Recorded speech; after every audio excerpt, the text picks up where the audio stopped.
People, my name's Niani362. Welcome back to Let's Play Edgeworth Investigations. In the last episode, I think we're pinpointing this entire blame on Melee. I'm not quite certain, but in this episode, we're going to see how the killer framed Tenero from the very beginning. I did not just read that at all, so I'm assuming that's a suitcase, considering everything we've heard. So, wait 1 second. Yep, it's a suitcase. The killer could have hidden the body anywhere, and yet they chose a suitcase. Why is that? Perhaps it was to move the body up from the lower deck to the first floor. However, why go through the trouble to do so? Ooh, we got her there. The only way of all of these actions make sense is if the killer had wanted to frame Miss Tenero for the murder. Miss Tenero buys a suitcase on every flight she works without fail. But should her suitcase be switched with the one containing the victim's body? Oh, I get it. Yeah, that makes sense. Unfortunately for the killer, the turbulence put an end to that plan. There wasn't enough time to put the body back into the suitcase. Ergo, they made do with whatever was at hand, adapted their plan, and tried to frame me as I lay unconscious on the floor from the turbulence. The killer then went to hide the suitcase in the in-flight shop, and brought the piggy bank back to the elevator in order to fabricate a false weapon. A lot of work for a fruitless endeavor, wouldn't you agree? Ooh. Sounds like the killer had a tough time too, huh? I mean, why did the killer need to frame someone that badly anyway? I feel like I'm giving every single character a different voice. I really should stop doing that. That is because of special circumstances surrounding this particular case. What special circumstance? The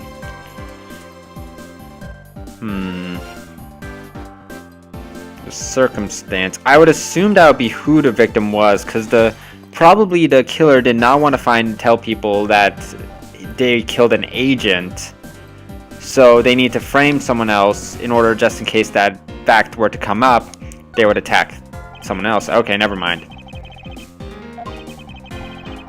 Yeah, empty suitcase nearby. The killer thought to put his body in the suitcase and hand it off. Yeah. You mean the whole plan to frame someone was an elaborate coincidence? Sure, why not? I said, you wrongly deduced my meaning, Miss Melee. Yeah, I don't know what I'm talking about at all. The one with the wrong deduction is you. Think before you speak again. I really should. Patience, I was about to reveal the truth. Okay. Alright, where the murder took place, when it took place, or who it was.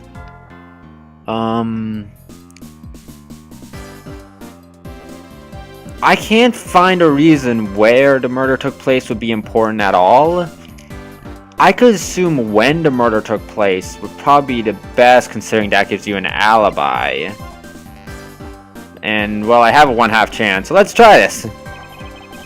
I am completely dead wrong.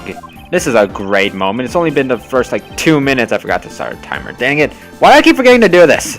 Almost all the passengers, killer, choose, not seat. Is that an explanation for how the killer chose who and not why they had to? Well, I thought best to start from there. If you're going to talk about completely unrelated matters, do you mind if I take a nap? You're not helpful! Just getting to the meat of my argument. Ah, boy. So it's where it took place! Well, actually that makes sense, considering he wanted to... Wait, why did he need to frame somebody then? Simply the murder took place on a plane mid-flight. What? No matter which country, customs is quite strict on to say, oh, no matter what you do, the chances that the body will be found is very high. Oh, she was making sure. Okay, so if she could hide the body, she would, but okay, I'm stupid. I'm mark stupid counter right there. Or maybe stupid counter for all of them. I don't know. I'll figure it out later. Either was no choice to frame either Miss Tenero or myself. In other words, the only one who fits within the boundaries of the criminal's movements is not Miss Tenero or myself, but you, Miss Melee. Only you and you alone could be the killer. Well, I think we got her right there, and never mind. I was so happy too. Whatever. Are you done anyway? I was about to fall asleep again. Anyway, let's be honest here. You don't have anything on me other than a whole lot of circumstantial evidence. I hate that word. It always isn't good. I can see the outline of how the murder occurred, but I have no definitive evidence.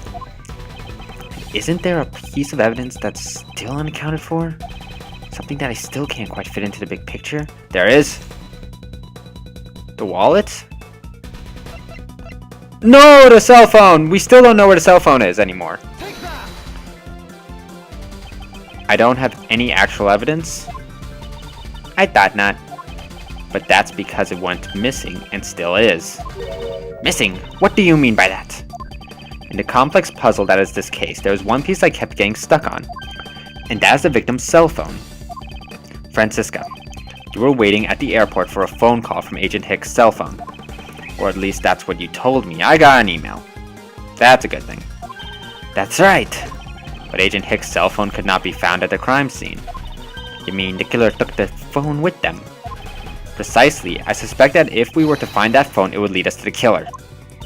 Hahaha, come on, get serious. If the victim fell to his death from that height, wouldn't his phone break as well? We won't know that until we try a little experiment. Oh, he's gonna tell Francisco to call the phone. You know the victim's phone number, do you not? Of course I do. Oh boy. Agent Hicks' phone! It's ringing from somewhere, sir! I hear it, detective. Now where's it coming from? Wait, does it get louder?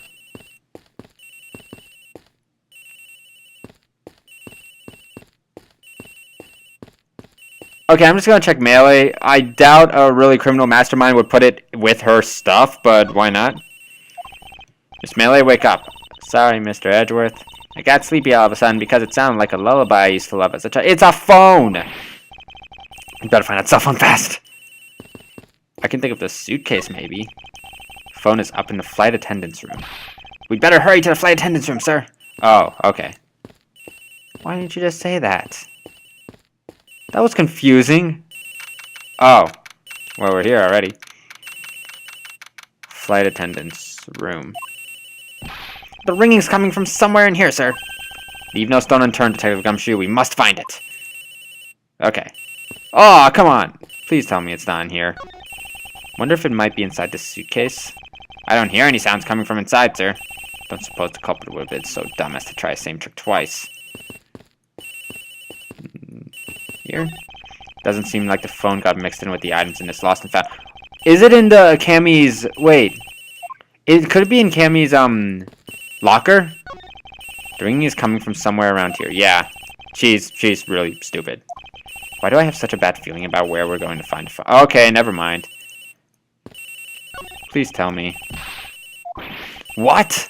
No, it can't be. Oh, God. This is not good. This just got really bad. Really fast.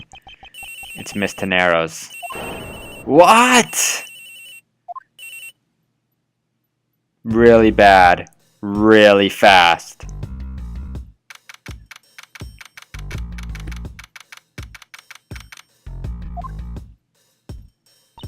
So, Mr. Edgeworth, how did it go? Where did you find the phone? I found it in the flight attendant's room, in Miss Tenero's locker. What? But... Rhoda Tenero! I don't know anything about the phone. It wasn't me. It wasn't me. Miss Von Karma, is it? I suggest you arrest Mr. Rhoda whatever. Right now... Whatever. Wait, I have a theory. This is related to the incident with the keycard.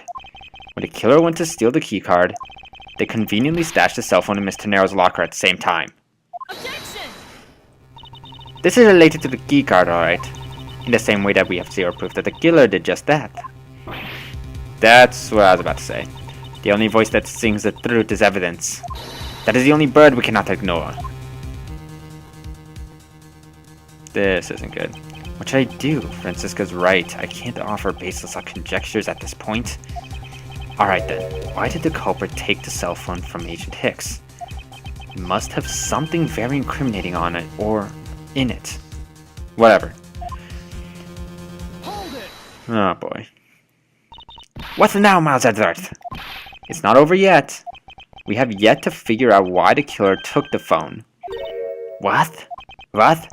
Inside this phone lies the final piece of incriminating evidence that will point us to our killer. We need to examine this phone in more detail. Oh boy.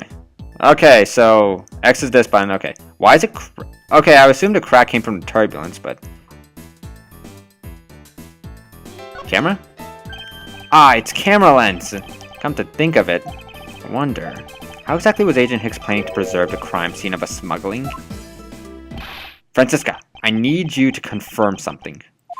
This cell phone. Can it take pictures? I would assume so. Mr. Edgeworth, I can't believe you don't know about this kind of basic stuff, sir. This looks like a very similar model of my own, and mine can take photos just fine. Do you think Agent Hicks could have taken some pictures with this? In particular, pictures as evidence for a smuggling case. So, I'd say there may be some very inconvenient photos in here for our killer smuggler, but wouldn't that just make it easier for him to kill? No, I mean, what, a bigger incentive to break the phone? But the phone's all busted up, sir. Even a super prosecutor can't repair a broken phone. I'll find a way, don't you worry about that. I'll figure it out. May I go back to sleep now? Objection! The LCD screens on the inside and outside are broken, that's for sure. But that's also reason enough to believe that the killer wasn't able to erase the data. What? Do you mean by that, Francisca? It looks like our killer isn't very familiar with electronics. This phone still rang when I called it, meaning the only LCD screens are broken. Oh, okay, so if the screen's broken, we should be fine then. It's possible that the photos are still there inside, waiting to be accessed. All we need to do is transfer the data to my phone. That's not... Oh god, the ripping of the little iFly thing. Francisca, your phone, if you please. Very well. It's transferring. Alright, displaying it now.